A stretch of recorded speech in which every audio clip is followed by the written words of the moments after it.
হয়, আজি পবিত্ৰ মাঘী পূৰ্ণিমা আৰু এই মাঘী পূৰ্ণিমা উপলক্ষে চিৰাং জিলাৰ ৰনচাইদাম গোসাইগাঁৱত যি ৰূপামণি বাথৌ মন্দিৰ প্ৰাংগণত এক উখল মাখল পৰিৱেশ বিৰাজ কৰা দেখিবলৈ পোৱা গৈছে। আৰু এই মাঘী পূৰ্ণিমা উপলক্ষে প্ৰতি বছৰে এই মন্দিৰত অসমৰ উপৰি পশ্চিমবংগৰ পৰা হেজাৰ হেজাৰ দৰ্শনাৰ্থী ভক্তপ্ৰাণ ৰাইজৰ সমাগম ঘটে। এই বছৰো তাৰ ব্যতিক্ৰম হোৱা নাই। আচলতে বড়োসকলৰ যি পৰম্পৰাগত যি বাথৌ ধৰ্ম, এই বাথৌ ধৰ্মৰ কিছু সংস্কাৰ আনি 1980 চনত ৰূপামণি নাৰ্জাৰী নামৰ এগৰাকী ধৰ্মীয় গুৰুৱে এই ধৰ্মৰ সূচনা কৰিছিলে। আজি তেখেতৰ অনুগামীসকলে এই বিশ্ব শান্তিৰ হকে প্ৰতি বছৰে এই মাঘী পূৰ্ণিমাৰ দিনাখন ইয়াতে তেওঁলোকে যজ্ঞাহুতিৰ আয়োজন কৰে। আৰু এই যজ্ঞাহুতিত দেখিবলৈ পোৱা যায় যে অসমৰ উপৰি পশ্চিমবংগৰ পৰা যি হেজাৰ হেজাৰ দৰ্শনাৰ্থী বা তেওঁলোকৰ যি ভক্তপ্ৰাণ অনুগামীসকল আছে তেওঁলোকে ইয়াতে ভিৰ কৰে আৰু তেওঁলোকে পূজা অৰ্চনাত অংশগ্ৰহণ কৰে। এই সমগ্ৰ বিষয়টো জানিবলৈ মোৰ লগত উপস্থিত আছে এই ৰূপামণি বাথৌ ধৰ্মৰ যি এটা ধৰ্মীয় সংস্থা আছে, সেই সংস্থাৰ সভাপতি মোৰ লগত উপস্থিত আছে। মই তেখেতৰ পৰা মই কিছু কথা জনাৰ চেষ্টা কৰিছোঁ।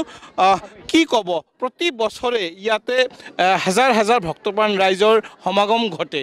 এই বড়োসকলৰ যি পৰম্পৰাগত ধৰ্ম বাথৌ ধৰ্মতকৈ ৰূপামণি বাথৌ ধৰ্মটো অলপ সুকীয়া নেকি? আচলতে কি, এই সন্দৰ্ভত আপোনাৰ পৰা মই জানিবলৈ চেষ্টা কৰিছোঁ। হয়, নমস্কাৰ জনাইছোঁ আপোনাক। তো আচলতে ৰূপামণি বাথৌ বুলি ক'লে বেলেগ একো নহয়। বাথৌ বুলি ক'লে আমি প্ৰভু শিৱকেই বুজোঁ, তো মা পাৰ্বতীকেই বুজোঁ। আমিও প্ৰভু শিৱৰেই ভক্ত।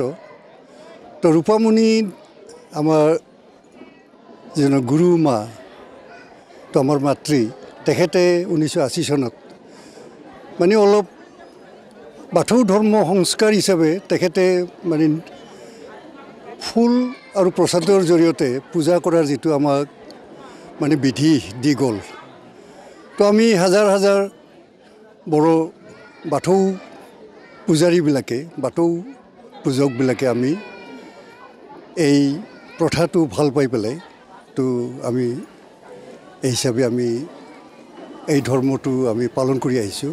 আজি আৰু ইয়াৰ চিৰাঙৰ পৰিৱেশ আপোনালোকে দেখিলে, আৰু এইবাৰ বটদ্ৰৱাৰ পৰিৱেশ দেখুৱাব আমাৰ সাংবাদিক দিব্যজ্যোতি বৰুৱাই।